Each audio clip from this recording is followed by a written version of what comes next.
O nosso evangelho de hoje é Marcos 6, de 17 a 29. Marcos 6, de 17 a 29. Naquele tempo, Herodes tinha mandado prender João e colocá-lo acorrentado na prisão. Fez isso por causa de Herodíades, mulher do seu irmão Filipe, com quem se sentia casado. João dizia a Herodes: não te é permitido ficar com a mulher do teu irmão. Por isso, Herodíades o odiava e queria matá-lo, mas não podia. Com efeito, Herodes tinha medo de João, pois sabia que ele era justo e santo, e por isso o protegia. Gostava de ouvi-lo, embora ficasse embaraçado quando o escutava. Finalmente chegou o dia oportuno. Era o aniversário de Herodes, e ele fez um grande banquete para os grandes da corte, os oficiais e os cidadãos importantes da Galileia. A filha de Herodíades entrou e dançou, agradando a Herodes e seus convidados. Então o rei disse à moça: pede-me o que quiseres e eu te darei. E lhe jurou, dizendo: eu te darei qualquer coisa que me pedires, ainda que seja a metade do meu reino. Ela saiu e perguntou à mãe: o que vou pedir? A mãe respondeu: a cabeça de João Batista. E voltando depressa para junto do rei, pediu: quero que me deis agora num prato a cabeça de João Batista. O rei ficou muito triste, mas não pôde recusar.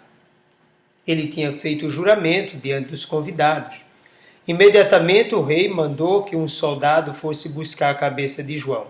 O soldado saiu, degolou-o na prisão, trouxe a cabeça num prato e deu à moça. Ela a entregou à sua mãe, e ao saberem disso, os discípulos de João foram lá, levaram o cadáver e o sepultaram. Palavra da salvação. Glória a vós, Senhor. João Batista.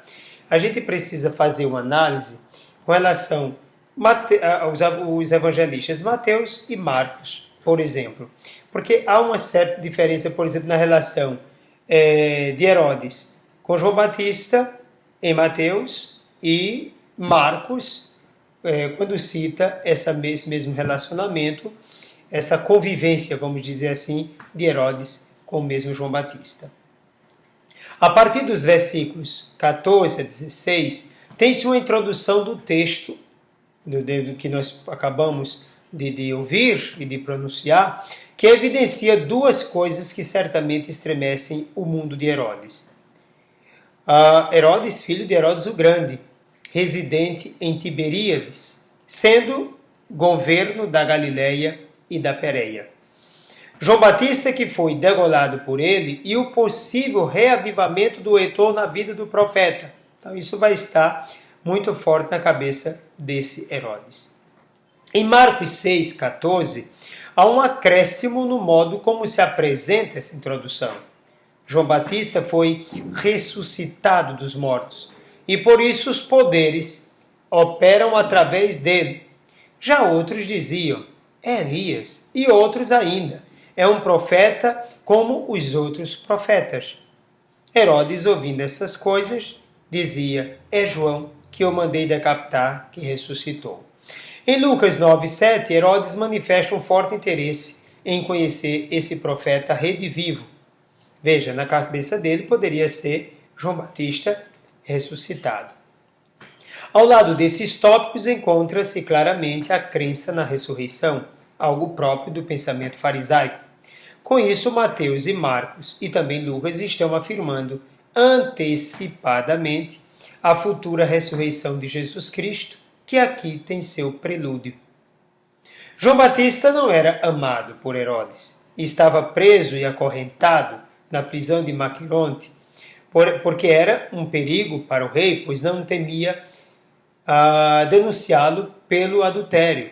De fato, João Batista não tinha medo de denunciar esse erro, uma vez que Herodes mantinha um caso com Herodíades, que era a mulher do irmão dele, Filipe. Segundo Mateus, E aqui a gente já percebe o modo de colocar de Mateus, desse relacionamento, e o modo de colocar de Marcos.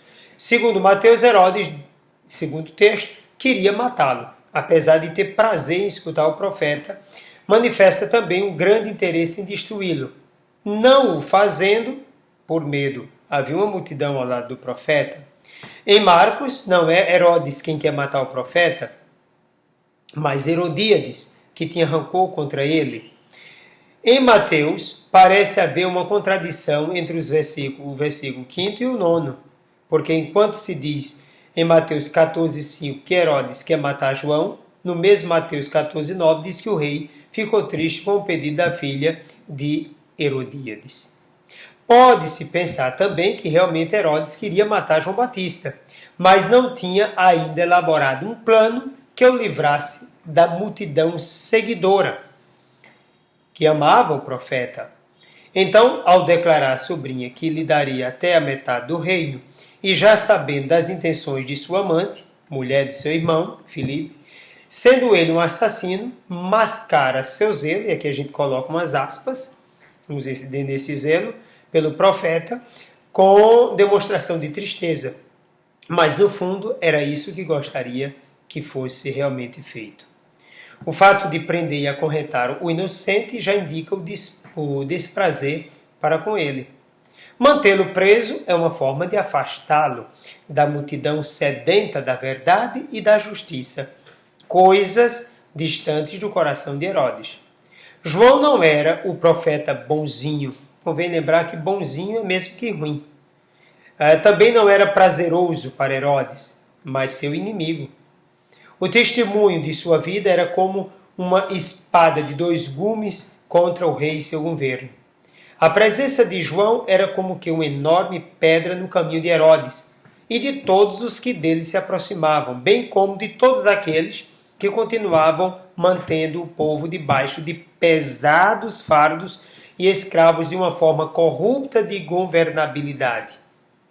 A liberdade interior do profeta afetava o âmago dos dirigentes de Israel. Somente eliminando o justo, eles poderiam continuar mais tranquilamente, pois achavam que sua presença poderia trazer consequências trágicas, talvez até uma revolução contra Roma. A morte de João Batista é prefiguração do futuro de Jesus. João é precursor do mestre de Nazaré até com sua morte. Todo o seu ser esteve voltado para o Senhor de Israel e para a vivência da verdade e da justiça. Dono de uma tremenda liberdade interior, tornou-se sinal de todos aqueles que se colocaram a serviço da vontade do Pai, seguindo sem medo Jesus Cristo, a verdade única. João Batista era um apaixonado pela verdade. Era um homem do essencial. Ele foi criado num ambiente que o essencial era realmente o necessário, o resto não tinha sentido nenhum. O lugar de criação dele foi o deserto. Tinha a beleza da contemplação do céu, mas ao mesmo tempo a tristeza de uma terra seca, árida, perigosa, a qualquer momento podia cair num buraco, ser picado por um escorpião ou uma serpente. No ambiente de muito calor, uma temperatura altíssima durante o dia e baixíssima durante a noite.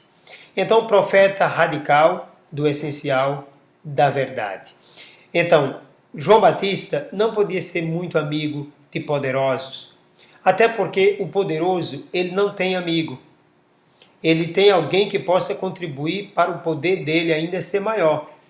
Então, na hora que você se torna um obstáculo, você já não presta, é descartado, podendo até ser morto.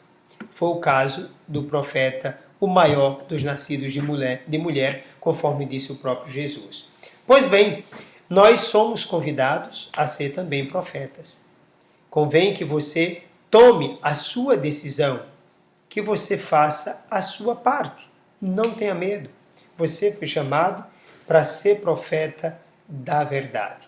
Você foi convidado para ser profeta de Jesus Cristo, de viver segundo a verdade, de colocar-se à disposição do reino de Deus.